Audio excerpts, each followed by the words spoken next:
Hi friends, welcome to Myra. Shravana Meghalu part 34. Last అప్డేట్లో Darsi తెలియని ఊరికి బస్సులో వెళ్ళిపోతుంది కదా.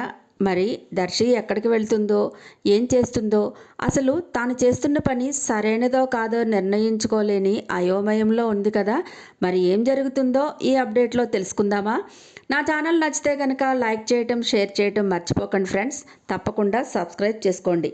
ఇక ఈ అప్డేట్లో దర్శి ఎక్కడికి వెళ్తుందో, ఎక్కడ ఉంటుందో, చరణ్ ఎలా ఫీల్ అవుతున్నాడో తెలుసుకుందామా? దిగాల్సిన స్టాప్ రావటంతో లక్ష్మమ్మ దిగిపోయింది. ఇంకా అలాగే కూర్చున్న దర్శిని చూసి, మేడం ఇదే లాస్ట్ స్టాప్ అన్నాడు కండక్టర్. ఇక చేసేది లేక కిందకి దిగింది దర్శి. ఇదేం ఊరు, ఈ ఊరి పేరేంటి అని అడుగుతున్న దర్శిని ఆశ్చర్యంగా చూసింది లక్ష్మమ్మ. తిరువన్నామలై అంటే అరుణాచలమమ్మ అంది ఆవిడ. అంటే నేను అరుణాచలం వచ్చానా అని అనుకుంది దర్శి. చూడమ్మా, నువ్వేదో సమస్యల్లో ఉన్నట్టున్నావు. నాతో రా, ఈరోజు ఉండు, నీకు నచ్చకపోతే 2 రోజుల్లో వెళ్ళిపోదువుగాన్లే అంది లక్ష్మమ్మ ఓపికగా. ఆవిడ నీరసంగా ఉండటం చూసి దర్శి ఆవిడతో పాటు వెళ్ళటానికి ఒప్పుకుంది. రాత్రి నుంచి నిద్ర లేకపోవటం, విపరీతమైన తలనొప్పితో అసలు ఎక్కడికి వెళ్ళాలో, ఎక్కడ ఉండాలో, అసలు నేను చేసిన పని సరైనదో కాదో అనే ఆలోచనలు దర్శిలో చుట్టుముట్టి విపరీతమైన కన్ఫ్యూజన్లో ఉంది దర్శి. చరణ్కి చాలా కంగారుగా ఉంది. అసలు తను దర్శిని వదిలేసి ఎలా వచ్చాడు? తనతో పాటు తీసుకుని వచ్చేయాలి కదా. ఈ టెన్షన్ అంతా ఉండకపోను. ఈ పేషెంటు ఎప్పుడు మేలుకుంటాడో ఏంటో. ఒకవేళ నాకంటే ముందు బాపూజీ గనక ఇల్లు చేరుకుంటాడేమో అని అనుకుంటే మరింత కంగారుగా అనిపించింది చరణ్కి. ఒక్కసారి బాబాజీకి కాల్ చేసి ఎక్కడున్నారని అడిగితే బాగుంటుందేమో అనుకున్నాడు చరణ్. చరణ్ కంటే ముందుగా ఇంటికి వెళ్తే నా మీదే అనుమానం వస్తుంది. చరణ్కి కాల్ చేసి ఇంటికి వస్తున్నా, నువ్వు ఉన్నావా, వెళ్ళిపోయావా అని అడిగితే ఇందులో ఏదైనా దొరికిపోయే సమస్య ఉందా అని ఆలోచిస్తున్నాడు బహదూర్. ఇంతలో అనుకోకుండానే చరణ్ నుంచి కాలు రావటంతో ఎక్కడ ఉన్నారంటూ తండ్రిని అడిగాడు చరణ్.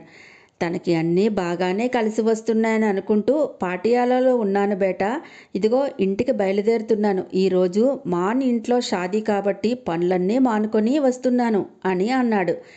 నేను కూడా పాటియాలలోనే ఉన్నాను బాపు, ఇద్దరం కలిసి ఇంటికి వెళదామని అన్నాడు చరణ్. సరే, నువ్వెక్కడున్నావు, అసలు ఇక్కడెందుకు ఉన్నావు నువ్వు అని అడిగాడు బహదూర్. నీతో పాటు మాన్ ఉన్నాడా అని అడిగాడు. లేదు, మాన్ నాతో పాటు లేడు. పేషెంట్కి ఒంట్లో బాగాలేక మాన్ ఇక్కడికి నన్ను తీసుకుని వచ్చాడు. నేను రాత్రే వచ్చాను, పేషెంట్తో పాటు ఉన్నాను. మనం కలిసి వెళ్ళిపోదాం బాపు అన్నాడు చరణ్.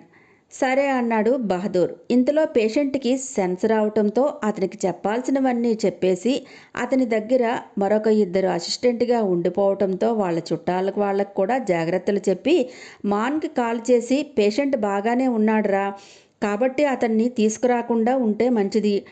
ఎలాగూ వాళ్ళ చుట్టాలు ఎవరో ఉన్నారు కదా, దూరం చుట్టాలు, వాళ్ళ దగ్గర వదిలేసి నేను బయలుదేరి వచ్చాయినా అని అడిగాడు.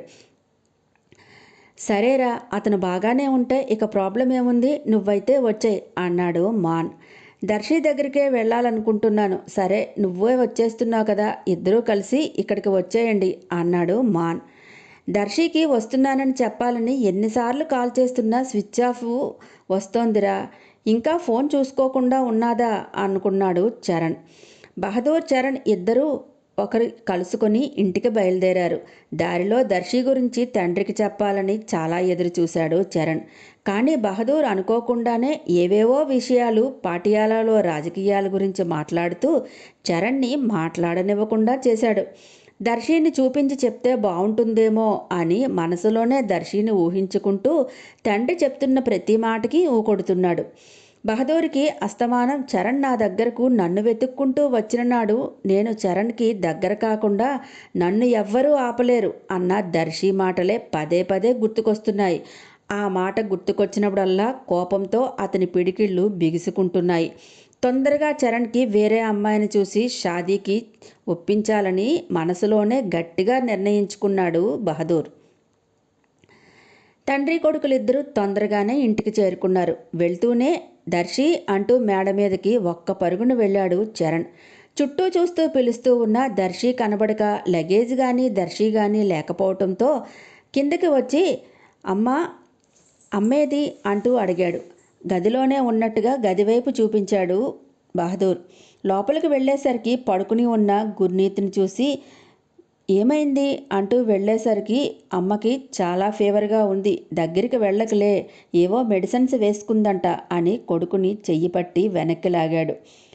కాలికి దెబ్బ తగిలిందన్న విషయం తెలియకుండా ఫుల్లుగా కప్పుకొని పడుకుని ఉన్న, కంఠం వరకు దుప్పటి కప్పుకొని పడుకుని ఉన్న గుర్నీతిని చూసి అయ్యో మెడిసిన్స్ ఏం వేసుకుంటున్నావమ్మా అంటూ పక్కనే ఉన్న మెడిసిన్ బాక్స్లో నుంచి మెడిసిన్స్ అన్నీ తీసి చూశాడు. ఈ మెడిసిన్స్ ఎవరిచ్చారు నీకు అని అడగబోయేసరికే కళ్ళు విప్పి ఉంటే కొడుక్కి నిజం చెప్పేయాల్సి వస్తుందేమో అని గట్టిగా కళ్ళు మూసుకొని నిద్రపోతున్నట్టుగా ఉండిపోయింది గుర్నీత్. పక్కనే ఉన్న దాదీని చూసి దర్శి ఎక్కడికి వెళ్ళింది అని అడిగాడు. ఏమో ఉదయం నుంచి కనబడలేదు, ఎక్కడికి వెళ్తుంది, సరిగ్గా చూడు, నువ్వెక్కడికి వెళ్ళావు చోటు అంది ఏం తెలియనట్టుగా. దర్శి ఆలోచనలో ఉన్న చరణ్ ఏం అనకుండానే ఊరుకున్నాడు. మాని ఇంటికి వెళ్తున్నాం, నువ్వు దర్శి రండి అని చెప్పి బహదూర్తో కలిసి దాదీ అందరూ కలిసి వెళ్ళిపోయారు. అక్కడే ఉంటే చరణ్ అడిగే ప్రశ్నలకు దొరికిపోతానేమోననిసని కొంతమందికి భయం. బహదూర్కి కూడా కొడుకు ఎదురుగుండా ఎక్కువగా నిలబడలేక బయటికి వెళ్ళిపోయాడు తొందరగా. మళ్ళీ ఇల్లంతా ఒకసారి వెతికాడు. దర్శికి కాల్ చేశాడు. చెప్పకుండా ఎక్కడికి వెళ్తుంది అనుకుంటూ తన గదిలోనికి వెళ్ళాడు. దర్శి కనబడకపోయేసరికి పిచ్చెత్తినట్టుగా అనిపించింది చరణ్కి. అప్పుడే అనుకోకుండా దర్శి రాసిన లెటరు పిల్లో కింద రెపరెపలాడుతూ కనిపించేసరికి తీసుకొని చేతిలో పట్టుకొని అక్షరాల వెంట పరిగెత్తించాడు తన కళ్ళని. దర్శి రాస్తుంది మొత్తం చదివి సిఎంసి నుంచి లీవులో ఉన్న వాళ్లకు ఫోన్ చేసేవాళ్ళు ఎవరుంటారు చెప్పమా అనుకుంటూ మేడంకి కాల్ చేశాడు. మేడం లీజర్గానే ఉండటంతో లిఫ్ట్ చేసి తన నుంచి ఎటువంటి ఫోను నేను చెయ్యలేదు చరణ్ అని చెప్పింది. శరవణన్కి మిగిలిన వాళ్ళకి కూడా కాల్ చేశాడు. ఎవ్వరూ కాల్ నేను చేయలేదంటే నేను చేయలేదని చెప్పారు. ఏదో జరిగింది, ఎందుకంత అర్జెంటుగా, అసలు ఎక్కడికి వెళ్ళిపోయింది, నాతో చెప్పకుండా వెళ్ళిపోవాల్సిన అవసరం ఏముంది అసలు దర్శికి అని ఆలోచించడం మొదలుపెట్టాడు చరణ్. అయినా నేను లేనప్పుడు ఏదైనా జరిగిందా? ఎక్కువగా ఆలోచించడానికి బాబాజీ కూడా ఇంట్లో లేరు కదా. ఇంట్లో ఉన్న మిగిలిన వాళ్ళ వల్ల దర్శికి అంత ప్రమాదమైతే లేదు. మరి ఏం జరిగింది అని మళ్ళీ ఫోన్కి ట్రై చేస్తూనే ఉన్నాడు. ఎక్కడికి వెళ్ళిపోయావు దర్శి అని అనుకుంటూనే ఉన్నాడు. లెటర్ని ఎన్నిసార్లు చదివినా ఆ 4 ముక్కలే తిప్పి చదివాడు తప్ప మరేం తెలియలేదు. సిఎంసికి వెళ్ళిందేమో అనుకుని ఇంకా మాని ఇంటికి కూడా వెళ్ళటం మానేసి వెంటనే ఫ్లైట్కి బయలుదేరిపోయాడు.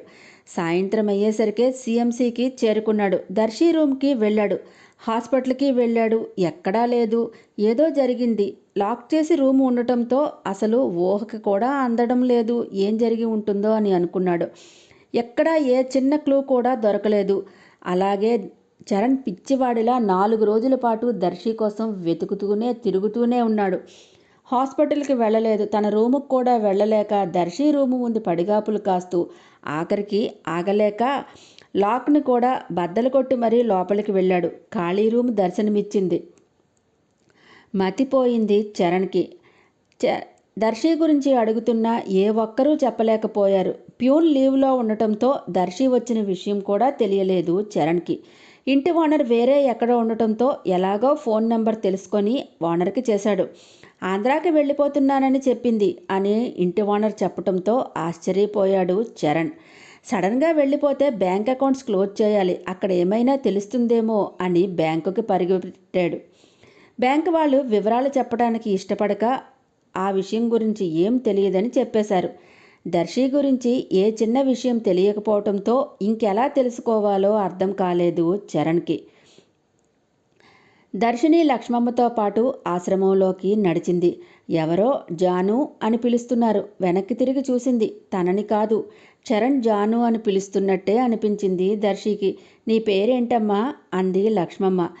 అనుకోకుండానే చరణ్ ఆలోచనల్లో ఉన్న దర్శి జాను అంది.